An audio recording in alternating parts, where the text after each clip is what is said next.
Tidak lama setelah itu, ya, masa Umar bin Khattab, runtuhlah, dikuasailah kerajaan Persia oleh Umar bin Khattab pada saat itu menjadi khalifah.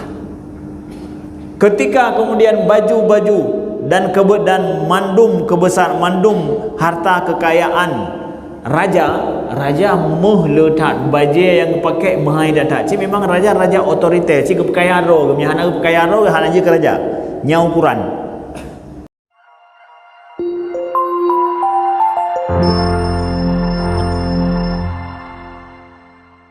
Kan ada datang orang musyrikin ke Gua Thur, kemudian mereka yang Abu Bakar takut sekali karab itu ke Nabi. Hampir mereka mengetahui. Yang kata Abu Bakar, kalau seandainya dilihat ke bawah saja udah kedapatan kehidupan Nabi. Kan katanya dalam riwayat Kaim kita dengar bahwa datanglah Rambidun. Datang Rambidun yang apa? Ha? Laba-laba. Hai, yang dengar nyo laba, dengar begat. Nyo karugo-rugo, tapi laba-laba bukan rugi-rugi. Dengar begat. Datang laba-laba. Yang diutus oleh Allah, Ustaz. Datanglah pertolongan Allah. Jadi yang deh bagi tanya pertolongan Allah lagi nyan mentang. Jadi Allah akan tolong dengan Abu Bakar, dengan Abdullah, dengan Asma, akan tolong juga dengan walaupun orang musyrikin tapi dia amanah. Itu enggak nampak pertolongan Allah di situ. Yang baru nampak pertolongan Allah menyentuh videonya itu aku baru peting pertolongan Allah hana peting. Walaupun dari kawan kita, apa yang kita inginkan kita dapatkan itu pertolongan Allah, tapi disampaikan melalui kawan, melalui orang lain. Ini datang pertolongan melalui Rambidun yang urung-urung. Pertolongan Allah itu boleh datang berbagai macam cara. Jangan kita pikir pertolongan Allah itu menyelagi-laginya itu baru berarti pertolongan Allah mah benar. Yang berarti payah bertauhid lah menurut. Ya.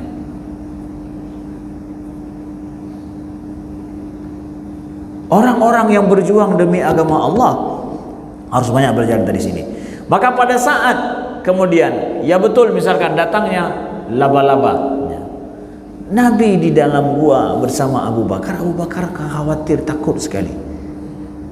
Ya Allah abadikan ini, ya, di dalam Al-Quran, illa tansuruhu faqad nasarahullah idh akhrajahu alladhina kafaru thaniya ithnaini idh huma fil ghar idh yaqulu li sahibihi la tahzan innallaha ma'ana fa'anzalallahu sakinatahu alaihi wa ayyadahu bijunudin lam tarawha wa ja'ala kalimatal ladhina kafaru sufla wa kalimatullahi al-ulya wallahu azizun hakim.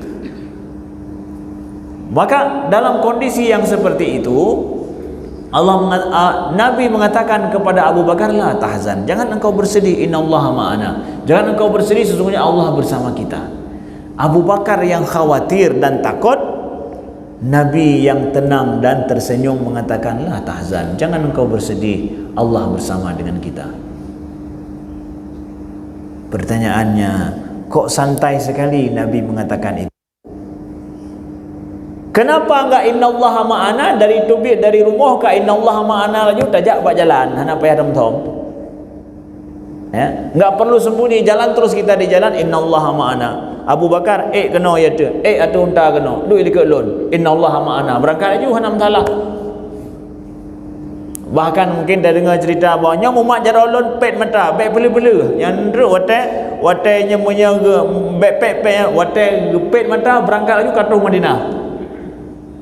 Kena cerita mesti dah dengar yang gemak bajaro yang gepet mata bang geblet mata rad dalam laut Umar dalam laut gara-gara geblet mata. Ya cerita lagi yang betul. Nah Nabi pakai katanya, ya. Tapi innallaha ma'ana di dalam persembunyian setelah semua usaha Nabi lakukan semua itu. Apa yang mungkin Nabi lakukan terakhir hana moho pelung le baru Nabi pegang innallaha ma'ana. Pantas enggak Allah tolong orang-orang yang melakukan innallaha ma'ana pada titik yang seperti itu? Wate lagi nyan Allah baru Nabi pegang innallaha ma'ana. Artinya apa? Ya, innallaha ma'ana sedari awal, tetapi dipakai innallaha ma'ana di sini ada hotel lagi-laginya butatam dan santai gitu ya. Pakai ketika semua usaha sudah kita lakukan ya, kemudian sudah nggak ada jalan keluar lain yang mampu kita lakukan, serahkan semuanya kepada Allah, tenang mendengnya. Saatnya kita tenang, ana poyoli itu pasti ditolong Allah dalam kondisi kahana moho tahole danyo.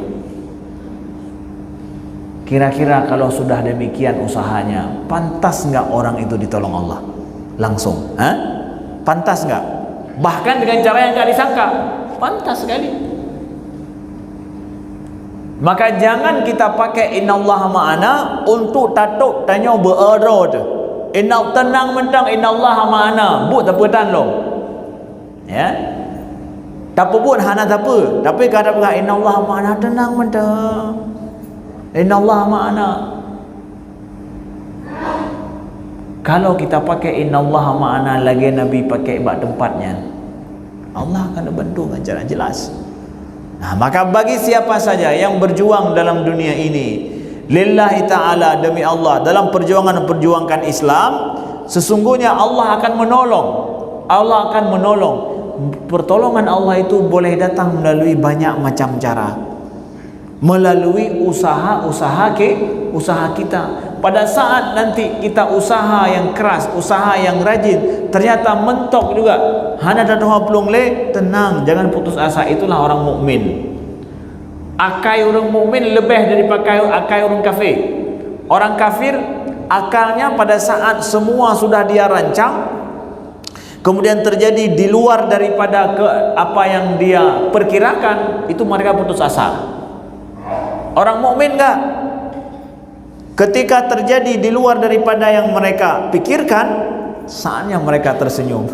Inilah saatnya kita menantikan Allah akan bilang apa kepada kita, Allah akan lakukan apa kepada kita.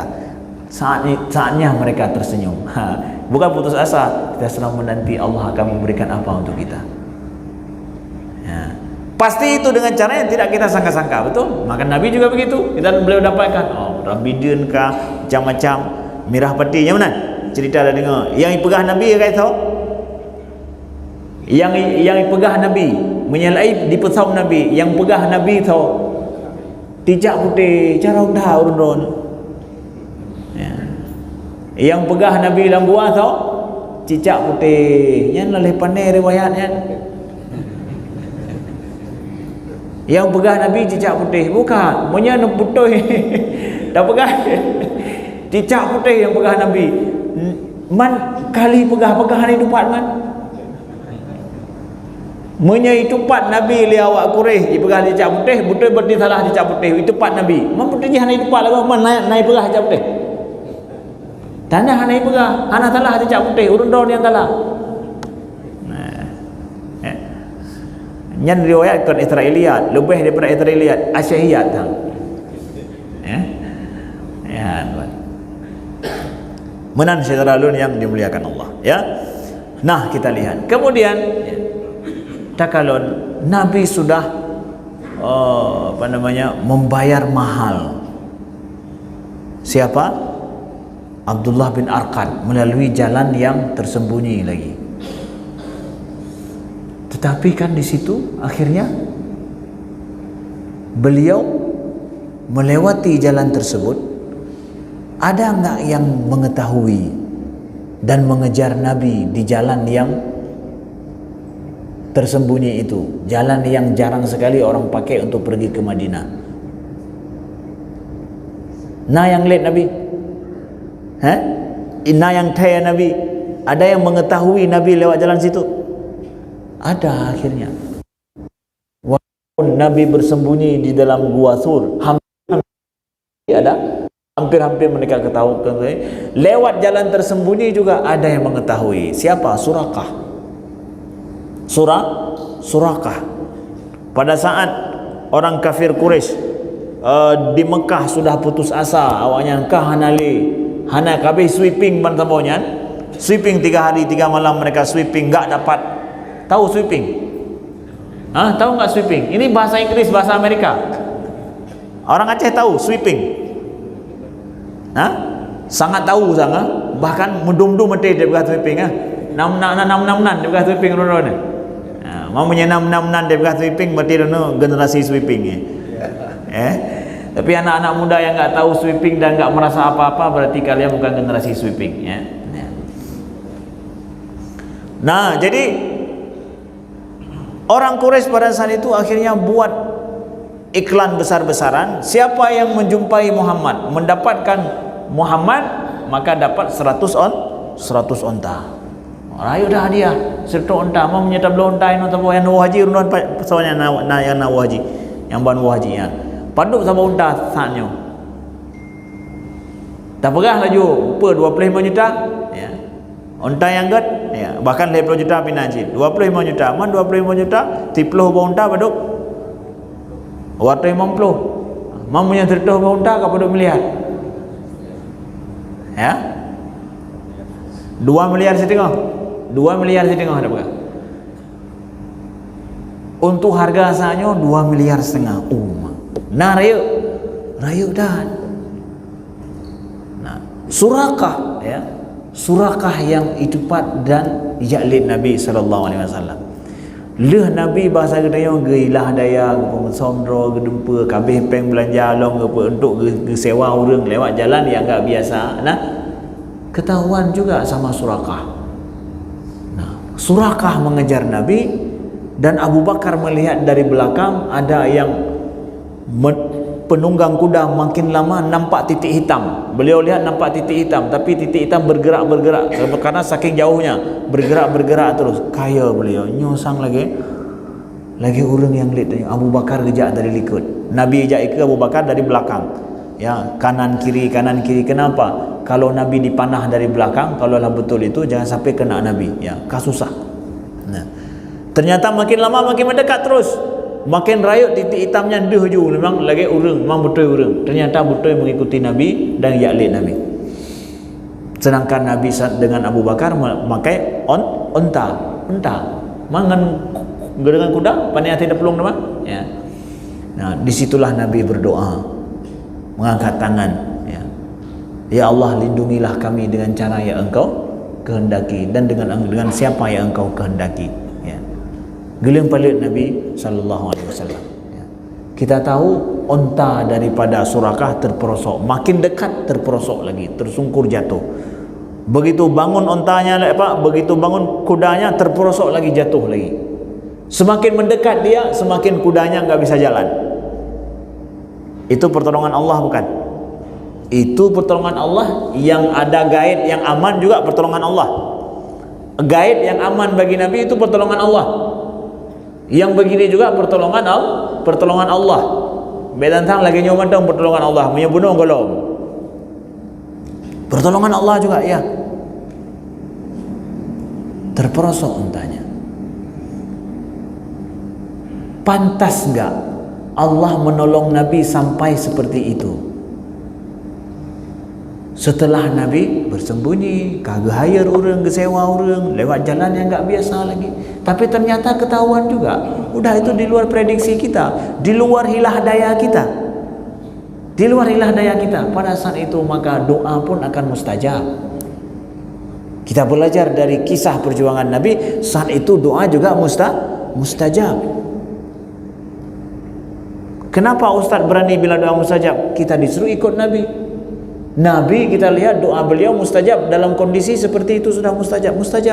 Kita juga dalam perjuangan kita membela agama Allah hari ini juga, kalau dalam kondisi kita berusaha dengan baik, pada saat di luar daripada prediksi terjadi, maka doa kita insya Allah mustajab pada saat itu, dan Allah boleh menolong dengan cara yang tidak kita sangka-sangka. Nah, ini pelajaran besar kita dapatkan dari Rasulullah sallallahu alaihi wasallam yang menjadi pedoman hidup kita. Lalu apa kata Nabi kepada Surakah? Surakah akhirnya angkat bendera putih. Akhirnya bawa kata Surakah, alimtu annahu mamnu. Lon depu akhirnya bahwa nabinya gelindungi, ada yang melindunginya, kata Surakah. Dia pun akhirnya ingin menjumpai Nabi, tapi dia tidak berjanji tidak akan mengapa-apakan Nabi. Ya, hanya ingin ngomong saja. Nah, akhirnya Nabi pun berhenti dan bicara dengan Surakah. Nah, nyoka lain cerita. Karena apa kan? Nyoka Surakah sudah menyerah. Dia tahu bahwa ini Nabi memang, enggak sembarangan orang. Nah, Nabi suruh kepada Surakah, ya Surakah, aslim, Islam. Wahai Surakah, masuklah Islam, engkau akan selamat. Masuklah Islam, engkau akan selamat. Ya. Kan Surakah sebagai orang yang kalah di situ kan, orang yang kalah dan mengetahui ini Nabi bukan orang biasa. Surakah tidak mau masuk Islam. Padahal punya Abu Bakar gecok puding tamu kata bang itu lambahan. Kejut nah. Hai dengan dua Nabi dua Bakar dua keji kamu menyerah apa lo ya. Kata bang itu lambahan mahan Nabi itu. Ya. Kejut bentar. Tapi dia tidak mau masuk Islam. Cuma dia berjanji dia tidak akan memerangi Nabi bersama dengan orang Quraisy. Saya tidak akan ikut untuk memerangimu wahai Muhammad. Ya, Nabi pegang. Nabi pun ambil janji daripada Surakah. Okey, kamu enggak mau masuk Islam, tapi kamu enggak akan berkoalisi dengan orang Quraisy memerangi kami. Ya, cukup. Nabi enggak memaksa dia masuk Islam. Karena iman agama itu enggak bisa dipaksa. Seandainya agama ini boleh dipaksa, maka pakai beliau dengan Abu Bakar. Ya, hang ketemu itu lama bih itu. Anak tokalon ya. Bisa saja, enggak bisa. Agama enggak bisa dipaksa. Bahkan Nabi katakan, wahai Surakah, mau tidak engkau memakai baju kebesaran Raja Kisra, yaitu penguasa Persia, mau tidak engkau pakai baju itu? Baju Kisra saat ini, baju yang sedang berkuasa, yang bahasa gedenya Hu Jintao ini, banyak Cina, presiden Cina apa? Hu Jintao ya. Mau tidak pakai baju kebesarannya itu? Engkau pakai. Kalau kau masuk Islam, engkau akan pakai itu. Hai tamang jin. Hai tamang jin. Maka di sini ada kata Nabi berani menawarkan yang mungkin pada saat itu memang hai tamang kai. Ya Rasulullah, engkau sedang keluar dari Mekah, lagi di jalan yang bahasa kitanya jalan somlong. Gepegah bahwa itu Persia itu nanti akan takluk dan bajunya, semua kekayaannya akan dikuasai oleh umat Islam. Kapan Nabi katakan itu? Pada di titik paling lemah kondisi Nabi atau di titik paling berkuasa Nabi? Titik paling lemah. Tapi Nabi mengatakan baju itu kalau engkau masuk Islam engkau akan pakai. Ini pelajaran yuk. Pada saat umat kita mungkin di titik paling bawah, janganlah semangat kita juga, harapan kita juga di titik yang paling bawah. Nya hajut, nya abih katanya umat Nabi nya. Menggulung katanya mendung. Tapi gimana juga, walaupun kita berada di titik yang paling bawah, tapi harapan kita harus ada di titik yang paling tinggi, titik yang paling atas, paling tinggi. Itu wajib kita ajarkan kepada anak-anak kita. Walaupun mungkin engkau melihat ayahmu hari ini seperti ini, tapi kamu bisa seperti itu nanti. Itu kita ajarkan pada generasi kita.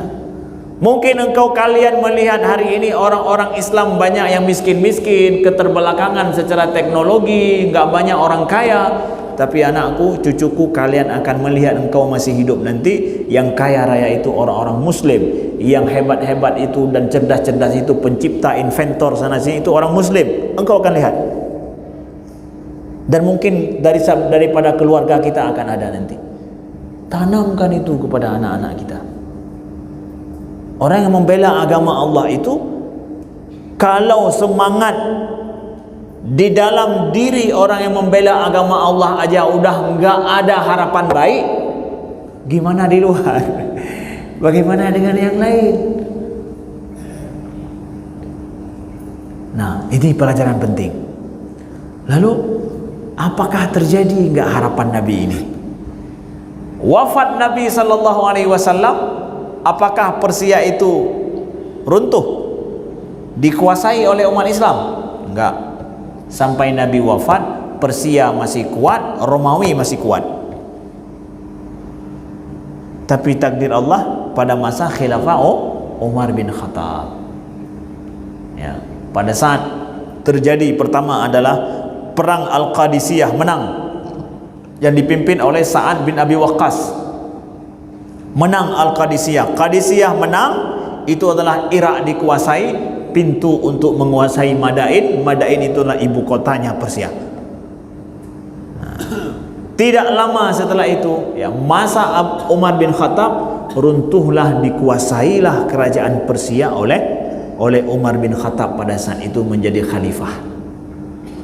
Ketika kemudian baju-baju dan mandum harta kekayaan raja meletak baju yang pakai mahai datang. Ci memang raja otoriter, ci kekayaan ro, anak kekayaan ro hanya je kerja nyau ukuran. Dibawa semua ke Madinah. Yang membawanya ini adalah Ali bin Abi Thalib bersama pasukan beliau, pasukan khusus yang harta kekayaannya, ya. Ya, lalu apa yang terjadi? Umar bin Khattab melihat baju kebesaran Raja Persia itu.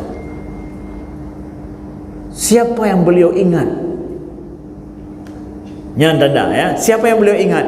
Beliau panggil Surakah. Aina Surakah? Ternyata Surakah sudah masuk Islam. Entah di akhir hidup Nabi, entah juga setelah wafat Nabi. Tapi yang pasti setelah wafat Nabi dia masuk Islam. Apakah beliau masuk Islam sebelum wafat Nabi sedikit atau setelah wafat Nabi, wallahu alam secara pasti. Tapi setelah wafat Nabi beliau sudah masuk Islam. Ya.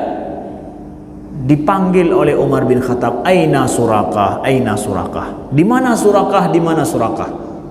Ya.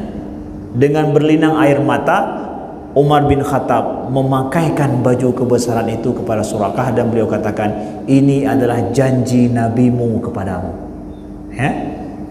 Ya Surakah, ini janji nabimu kepadamu, pakailah, engkaulah yang paling berhak memakainya. Terjadi tidak? Harapan gedanyonyan berarti Nabi kan cuma gepegah bak Surakah siro, bak Umar pergi gepegah, padahal Umar hanya ikut bersama dengan Nabi pada saat itu.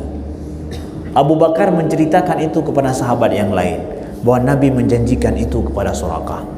Siapa saja nanti wujudkan janji Nabi itu. Jadi ini perlu kita belajar. Lihat kejadian apa yang Nabi katakan, kejadian. Mungkin rondo nazaknya siro kakek sudah punya cucu. Harapan baik kita itu kasih tahu sama anak dan cucu kita, kamu akan begini nanti, kahayana akan menontre, gata hayana akan menontre, pegah mana udahnya. Karena mereka nanti akan jadi dalam hidup mereka mewujudkan janji kakeknya. Man menyesandai kitanya, saatnya gada harapan, kita tidak menanamkan harapan baik kepada cucu kita, maka betullah umat Nabi-Nya meteruk likut. Kita sekarang, ya, boleh jadi mungkin masa kita hidup tidak kita melihat mungkin apa yang kita harapkan, enggak ada masalah. Nabi pun enggak melihat kok Persia itu runtuh. Nabi juga enggak melihat kok Romawi itu runtuh. Nabi enggak melihat. Tapi apakah gara-gara hanan kalau ledo berarti umat Nabi hana akan lagi nya? Bu mencih kalau ledo nari. Hana mencih, hana masalah, hana masalah. Walaupun kita enggak melihat, yang penting cucu anak kita bisa melihat itu semua. Nah, itu harapan besar. Ya. Siapa saja yang ingin menolong agama Allah. Nah, belum mungkin cucu katanya, anak katanya sangat sayang ke katanya, berkat abah katanya, roh takenyan udep je sit ingin mewujudkan apa yang dia harap di kakek ni, dia buci ni. Ada apa dia? Wallahu a'lam, ya. Ini sedikit pelajaran daripada Nabi, daripada kisah hijrah Rasulullah sallallahu alaihi wasallam, ya, ke Madinah. Mudah-mudahan menjadi teladan bagi kita semua.